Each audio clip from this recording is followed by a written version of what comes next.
So 3 years after the release of the 10th generation Kindle Paperwhite, Amazon has finally released the 2021 11th generation Kindle Paperwhite. But is it worth buying? In today's video, I'm going to compare the 2018 version with the 2021 version to hopefully decide, is this worth picking up or should you just hold on to your old 2018 Kindle? Hey guys, if you're new here, my name is Nick and here we talk about how to use tech to improve your life. I release videos every single Friday, so be sure to subscribe for more content. So I'm going to break this review down into 3 parts, and in each part I'm going to compare the old Kindle with the new Kindle, so feel free to use the timestamps to jump around to different sections. So first I'm going to look at the physical features of the new Kindle, and I'm going to look at the overall user experience of the Kindle, especially in comparison to the old one. And then I'm going to finish just with some of my thoughts and recommendations around which Kindle might work best for you. So first off, let's look at the physical features of the new Kindle. So the first thing that I really noticed when I first opened the packaging of the new Kindle was just the size difference in comparison to the old Kindle. I knew the screen was going to be bigger, but I actually realized that the entire body is actually slightly larger.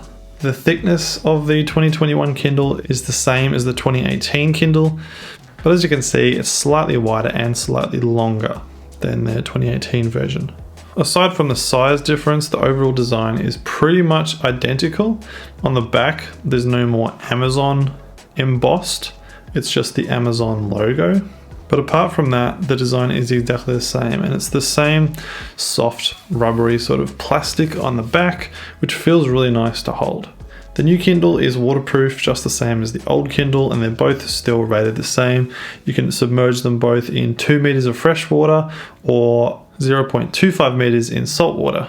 I've definitely found this handy when using my old Kindle because I can use it in like the spa or in a bath, and even outdoors when it's raining a little bit, I still feel confident using it, which is really nice. The other thing that really struck me when I first opened the Kindle was the increased screen size over the old Kindle.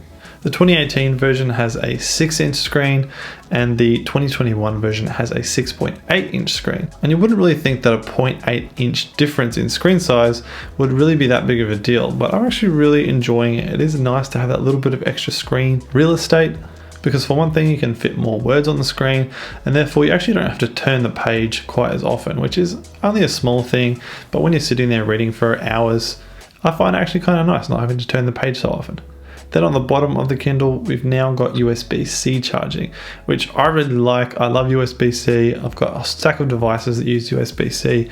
So I always have USB-C chargers handy, which makes it really convenient, especially since the micro USB that the 2018 Kindle uses is really becoming an outdated cable. It's really nice to see. The power button is exactly the same, and I noticed the little LED charging light has just moved over to the left. Next up, we've got the screen brightness. Now, I actually can't tell that big of a difference between the two. I think the new Kindle maybe is a fraction brighter than the 2018 Kindle. I mean, you have a look and see if you can tell any difference. I couldn't find a lot of information online about if there is a real difference in screen brightness, but in my experience, to be honest, they're pretty comparable. There's no real huge brightness benefit if you're going to get the 2021 Kindle. But the big advantage that the 2021 Kindle has over the 2018 Kindle is the fact that you can adjust the warmth of the screen. So previously you can only have this sort of white backlight, whereas now you can adjust it and make it quite warm.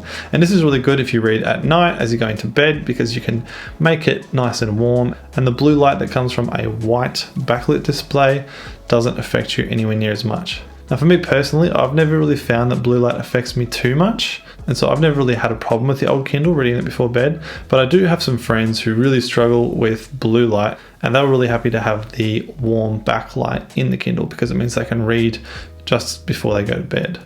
So if blue light is something that really affects you, then this is definitely something that you'll find really handy. So those are the main physical differences between the two Kindles. There's really not a huge difference apart from the screen size and the warm backlight. That's what I'm finding. Now it's worth noting that there is also a new Signature Edition of the Kindle Paperwhite, which is basically just a more expensive version of the base model. But the only real difference is that in the Signature Edition you get wireless charging. It's also got an ambient light sensor so that the screen brightness automatically adjusts depending on your environment. And it's also got 32 gigabytes of storage instead of 8 gigabytes. Now for me, I'm not that fussed about having wireless charging. I mean, these are rated to last weeks, if not months, depending on how much you use them. And so I don't really charge that often anyway. And getting out my USB-C charger once a month or something is not really a huge deal to me. The ambient light sensor for me isn't also a huge deal because I generally prefer having my devices set to manual brightness. Like on my laptop or on my phone, for example, I always have it set to manual brightness. I never have it set to ambient brightness. That's my preference, but if that's something that's important to you, it might be worth looking at the Signature Edition. But if you're not too fussed about it, then the base model is totally fine. And the other thing is the Signature Edition has 32 gigabytes of storage and this only has 8. But to be perfectly honest, I don't think you'll ever use 32 gigabytes of storage on a Kindle. So moving on to the overall user experience of the Kindle. Now I was kind of curious to see that when I first unboxed my new Kindle, it didn't have the latest software installed. It would have been nice to have that already installed on the Kindle when I bought it. But once it's updated, it's literally the exact same on both Kindles. The 2018 and the 2021 have the same software. It runs exactly the same. There's no differences. Apart from one thing, which is there's a new page turn animation on the 2021 Kindle. So on the old Kindle, when you're turning pages, it basically just changes the screen every time you tap next. Whereas on the new Kindle, you can turn on page animation and it kind of has this page swiping animation, which I find kind of nice. I've actually got it turned on currently. But other than that, the software is identical. Now when it comes to the screen resolution, they're both 300 ppi, which is pixels per inch. And looking at each screen with the naked eye, you honestly can't tell any difference, or at least I can't tell any difference. They both look as sharp and as clear as each other. And lastly, in terms of user experience, the main thing that I was really curious to see in the new Kindle was how fast it would operate. Because that was one of my biggest gripes with the 2018 Kindle, was just that it feels really slow, especially considering all modern devices like iPads and phones are all super snappy and quick to navigate around. The fact that the 2018 Kindle was quite slow to navigate on and it takes ages for screens to refresh just felt really outdated. So I was really excited to see how quick the 2021 Kindle would be. And so far what I've found is that it definitely is quicker. It's still a little laggy and it's not as quick as I'd like it to be. Probably it'd be nice to have it just as snappy as all my other devices. And I'm just assuming that's just a limitation of this sort of e-ink technology.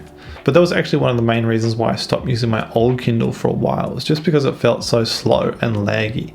The new 2021 Kindle definitely moves in the right direction in terms of solving that problem, and I think it is going to make me want to use it that much more just because it is so much snappier. But I think I still find that browsing for new books, for example, I'll probably still do on my laptop or phone or my iPad, just because navigating around on the Kindle is just a little bit too slow.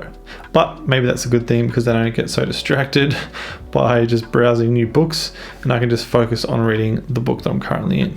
So overall, I'd say that the speed of the new Kindle is definitely a little bit faster. It's not going to change your life, but it's a move in the right direction. And again, when it comes to the Paperwhite Signature Edition, there's basically no difference between this Kindle and that one when it comes to user experience. They're exactly the same. So onto the third part, which is my recommendations. So do I think the new 2021 Kindle Paperwhite is worth buying? The answer for me is yes, but I think it's a little bit overpriced. In Australia, it's currently retailing for $239 or $240, and I think it's just a little bit expensive. I think if it was $200, it'd be really good value for money. But since it's been 3 years since the last Kindle Paperwhite, it would have been nice to see some maybe more interesting updates to the design or to the features. Because at the end of the day, it's really pretty much the same as the old Kindle. The only real difference is it's got a slightly bigger screen, which is nice, and it's slightly faster, plus you've got the warm backlight. I'd say that's the main differences between the 2018 and the 2021. So I kind of think if you've already got the 2018 Kindle and you're really happy with it, then maybe you don't need to buy the 2021 version. Maybe it's not quite worth the upgrade. If you want the extra screen size and the warm backlight, then go for it.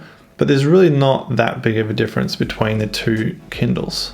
If you don't already own a Kindle, then I definitely would go for the 2021 version, just because it's got those extra features, it's a little bit faster, and it's got the bigger screen size. But in my opinion, I probably really wouldn't bother with the Signature Edition unless you're really keen on that wireless charging and the auto brightness feature. because that's kind of the only real differences between the base model and the signature model. So there you go, that is my review of the 2021 Kindle. Let me know if there's any other comparisons you'd like to see. I'm thinking of doing an iPad mini versus Kindle video. I know a few people have asked for that, so let me know if you'd be keen for that. But other than that, be sure to check out my Reading Tech playlist for more Kindle related videos. Subscribe to the newsletter using the link in the description. And other than that, I hope you have an amazing day, and I'll see you very soon in the next video.